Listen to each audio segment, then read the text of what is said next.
பதிவுல விருச்சக ராசி அன்பு சகோதர சகோதரிகளுக்கு சோழி பிரசன்ன வாக்குல எது மாதிரியான வாக்குகள் வருகிறது அப்படின்னு பார்த்துட்டு, அதே மாதிரி விருச்சக ராசியில் பிறந்திருக்கக்கூடிய ஒரு நபர் அதிர்ஷ்ட வாய்ப்பினை பெறப்போகிறார். அந்த அதிர்ஷ்ட வாய்ப்பினை பெறக்கூடிய நபர் யார், எங்க இருக்கிறார், அவர் பெயர் என்ன, அவருக்கு எது போல அதிர்ஷ்டம் காத்திருக்கிறது அப்படின்னு தெய்வ வாக்காக சூழி பிரசன்னத்திலே நாம கேட்கிறோம்.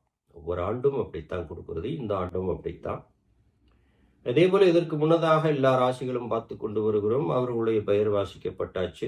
இப்போ விருச்சிக ராசியில் பிறந்திருக்கக்கூடிய நபர்களுக்கு முதலிலே சோழி பிரசன்ன வாக்காக பொதுவான பலாபலன்கள் என்ன அப்படிங்கிறத உங்களுடைய முன்னோர்கள்ட்டையும் குலதெய்வத்திட்டையும் முதல்ல ஒரு வாக்கை கேட்கலாம். அதற்கப்புறம் இந்த அதிர்ஷ்டசாலி யார் என்பதை பார்ப்போம். முதல்ல விருச்சிக ராசியில் பிறந்திருக்கக்கூடிய ஆணும் பெண்ணும் ஒன்றை தெரிந்து கொள்ளுங்கள். குலதெய்வம் உங்களுக்கு ஒரு நல்ல ஒரு வாக்கை சொல்லட்டும்.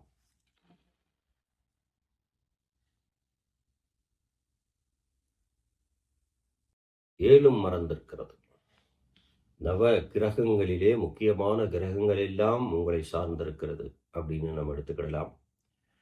இப்ப குலதெய்வம் எங்கு உட்கார்ந்திருக்கிறது அப்படின்னு நாம் எடுத்துக்கிட்டோம் அப்படின்னா, விருச்சிக ராசிக்கும் வீட்டுக்குள்ளே வந்து குலதெய்வம் உட்காருது. அதீத சிந்தனையாளர்கள், அதீத வெற்றியாளர்கள் நீங்கள் தான். அப்போ குலதெய்வம் இப்போ வீட்டுக்குள்ள வந்து உட்கார்ந்து இருக்கும் போது நீங்க என்ன பண்ணணும் அப்படின்னா,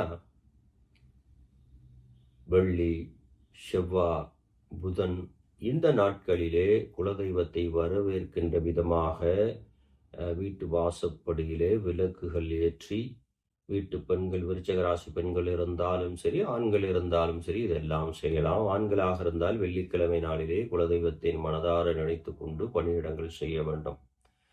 குலதெய்வம் வீட்டு வாசப்படியில் உட்கார்ந்திருக்கிறது. இப்ப அதனுடைய வாக்கு எதுவாக இருக்கிறது அப்படின்னு சொன்னா, எந்த ஆண்டும் இல்லாத சிறப்பு இந்த ஆண்டு உங்களுக்கு நடக்க போகிறது. இழந்தவைகள் உங்களுக்கு திரும்ப கிடைக்க போகுது. பலவிதமான சொத்துக்களை இழந்த நீங்கள் இந்த ஆண்டு உங்களுக்கு திரும்பி கிடைக்க போகிறது.